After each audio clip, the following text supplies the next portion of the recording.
Israel Hamas पर CM योगी का एक बड़ा फैसला हुआ है, सावधानी से इस्तेमाल करें सोशल मीडिया। दरअसल उत्तर प्रदेश में इजराइल हमास युद्ध पर भारत सरकार के स्टैंड के विपरीत बोलने वालों के खिलाफ सख्त एक्शन लिया जाएगा। आपको बता दें, मुख्यमंत्री योगी आदित्यनाथ ने सोशल मीडिया पोस्ट करने वाले और बयान देने वाले लोगों के खिलाफ सख्त कार्रवाई के आदेश जारी किए हैं और बाकायदा इसका आपको बता दें परिणाम देखने को मिलने भी लगा है। सीएम योगी ने कहा है कि सोशल मीडिया या किसी भी धार्मिक स्थल से कोई भी बयान जारी होने पर ऐसे लोगों के खिलाफ तुरंत कठोर कार्रवाई की जाए। दरअसल मुख्यमंत्री योगी आदित्यनाथ ने वीडियो कॉन्फ्रेंसिंग करके इजराइल फिलिस्तीन विवाद का जिक्र करते हुए पुलिस अधिकारियों को पूरी तरीके से सतर्क रहने के निर्देश जारी कर दिए हैं। आपको बता दें, इस युद्ध के मामले में भारत सरकार के विचारों के विपरीत किसी तरह की कोई गतिविधि स्वीकार नहीं की जाएगी और पुलिस को खुली छूट दे दी गई है। बात करते हैं यूपी में पराली जलाने वाले किसानों की अब खैर नहीं होगी। योगी सरकार ऐसे किसानों से सख्ती से निपटने वाली है। इसको लेकर सरकार ने आदेश भी जारी कर दिया है। आपको बता दें, मुख्य सचिव दुर्गा शंकर मिश्र ने कहा है कि किसी किसान को पराली ना जलाने दिया जाए, उनसे पराली ना जलाने की अपील की जाए। वहीं इसके बाद भी अगर किसान पराली जलाते हैं तो उनसे जुर्माना वसूला जाएगा और उनके खिलाफ एफआईआर दर्ज भी कराई जाएगी। बात करते हैं जनपद जालौन से बड़ी खबर आ रही है। यहाँ पर किसानों की मूलभूत समस्याओं को लेकर समाजवादी पार्टी जनपद जालौन के जिलाध्यक्ष दीपराज गुर्जर के नेतृत्व में सैकड़ों समाजवादी पार्टी के वरिष्ठ कार्यकर्ता नेताओं ने सुबह जिलाधिकारी कार्यालय पहुंचकर जोरदार नारेबाजी की और इसी के साथ ही एक ज्ञापन भी यहाँ के कलेक्टर को सौंपा है। जिलाधिकारी राजेश पांडे को सौंपे गए ज्ञापन में समाजवादी पार्टी के नेताओं ने कहा है कि जनपद जालौन कृषि पर आधारित जनपद है, यानी जिला है। अधिकांश लोग किसान हैं, उनके पास जीवन यापन के लिए खेती के अलावा कोई आय का साधन नहीं है। किसानों की समस्याओं को तत्काल प्रभाव से निस्तारित किया जाए। वहीं बिजली पानी को लेकर भी बातचीत की गई है। आवारा पशुओं की वजह से किसानों की मौत भी हो रही है।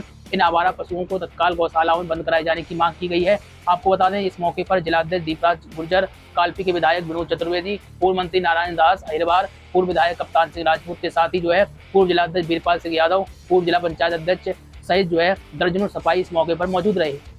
बात करते हैं उत्तर प्रदेश समाज कल्याण निदेशक की तरफ से उच्च शिक्षा में एडमिशन लेने वाले छात्रों के लिए स्कॉलरशिप के नियम को सख्त कर दिया गया है।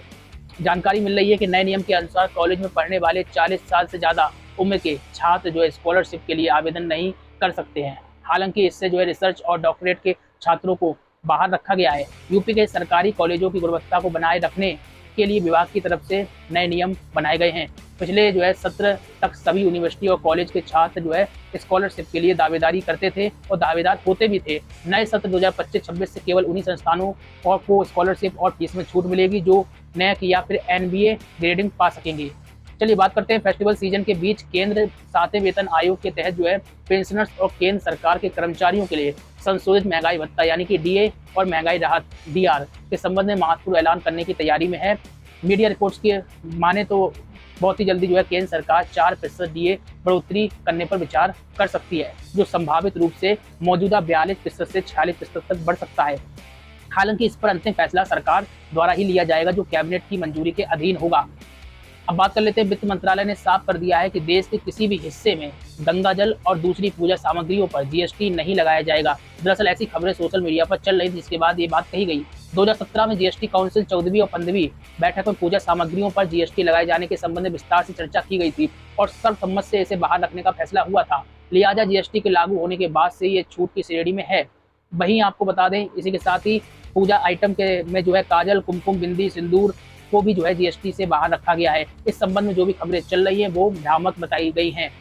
इसी के साथ ही बात कर लेते हैं, SSC की ओर से MTS यानी कि मल्टीटास्किंग स्टाफ भर्ती के लिए सीटें घटा दी गई हैं। इस परीक्षा में शामिल होने वाले अभ्यर्थी रिजल्ट का इंतजार कर ही रहे हैं। इसी बीच ये खबर आई है कि SSC की ओर से भर्ती की सीटों को घटाया गया है। SSC की ओर से जारी की गई नोटिफिकेशन की माने तो इस भर्ती परीक्षा के माध्यम से पहले 12,523 रिक्त यानी वैकेंट सीटों पर भर्ती की घोषणा की गई थी। अब उसमें से 735 सीटों को घटाया गया है। नए नोटिफिकेशन के अनुसार इस भर्ती में अब कुल 11,788 रिक्त पदों को ही भरा जाएगा। बात करते हैं, आंगनबाड़ी स्तर पर कुपोषित बच्चों की पहचान प्रबंधन के लिए केंद्रीय महिला एवं बाल विकास मंत्री स्मृति ईरानी ने मंगलवार को प्रोटोकॉल की शुरुआत की थी। प्रोटोकॉल के अनुसार बिना चिकित्सीय जटिलताओं वाले गंभीर तीव्र कुपोषित जिन्हें SAM बच्चों का प्रबंधन पोषण पुनर्वास केंद्र यानी कि NRC की बजाय आंगनबाड़ी केंद्रों में किया जाएगा। चिकित्सीय जटिलताओं वाले बाइलेटरल पिटिंग एडिमा से पीड़ित SAM बच्चों का प्रबंधन NRC में किया जाएगा। आपको बता दें, कुपोषित बच्चों की पहचान और प्रबंधन के लिए विस्तृत कदम उठाने के लिए केंद्र ने मानकीकृत राष्ट्रीय प्रोटोकॉल का मसौदा तैयार किया है। और इस अवसर पर जो है स्मृति ईरानी ने कहा है कि 42,000 मिनी आंगनबाड़ी केंद्रों को आंगनबाड़ी केंद्रों में बदल दिया गया है और इन केंद्रों के सभी उपकरणों का हर 4 साल में जो है नवीनीकरण किया जाएगा। चलिए बात करते हैं, एक और बड़ी अपडेट आ रही है। दरअसल जाते जाते इस खबर को भी जान लेते हैं। सीएम योगी आदित्यनाथ ने एक बड़ा बयान दिया। उन्होंने कहा है कि जब तक नए शिक्षकों की नियुक्ति ना हो जाए तब तक जो है सेवानिवृत्त यानी कि रिटायर्ड शिक्षकों से ही सेवाएं ली जाए, उन्हें एक फिक्स मानदेय भी दिया जाए। सीएम ने कहा है कि पिछली सरकार में माध्यमिक शिक्षा के कॉलेज नकल के अड्डे बन गए थे, जिनमें जो है ठेके पर नकल कराई जाती थी। पिछले 6 वर्षों में इसमें सुधार हुआ है। गत वर्ष माध्यमिक शिक्षा परिषद के द्वारा संपन्न हुई हाई स्कूल और इंटरमीडिएट बोर्ड की जो है परीक्षा देश में एक नजीर बनी है। दरअसल आपको बता दें, शुक्रवार को लोक भवन में मिशन रोजगार के अंतर्गत उत्तर प्रदेश लोक सेवा आयोग द्वारा चयनित किए गए 219 प्रधानाचार्यों को नियुक्ति पत्र वितरण कार्यक्रम आयोजित किया गया था। इसी दौरान ये बातें कही। सीएम ने कहा है कि प्रधानाचार्य शिक्षण संस्थान के एजेंट होते हैं। अगर प्रधानाचार्य अनुशासित रहकर कॉलेजों में नई गतिविधियों और नवाचारों को बढ़ावा देते हैं तो उसके सार्थक परिणाम देखने को मिलते हैं। लगातार बने रहिए। कोई प्रतिक्रिया कमेंट बॉक्स में रखिए। नए लोग चैनल को सब्सक्राइब करना मत भूलें। नमस्कार।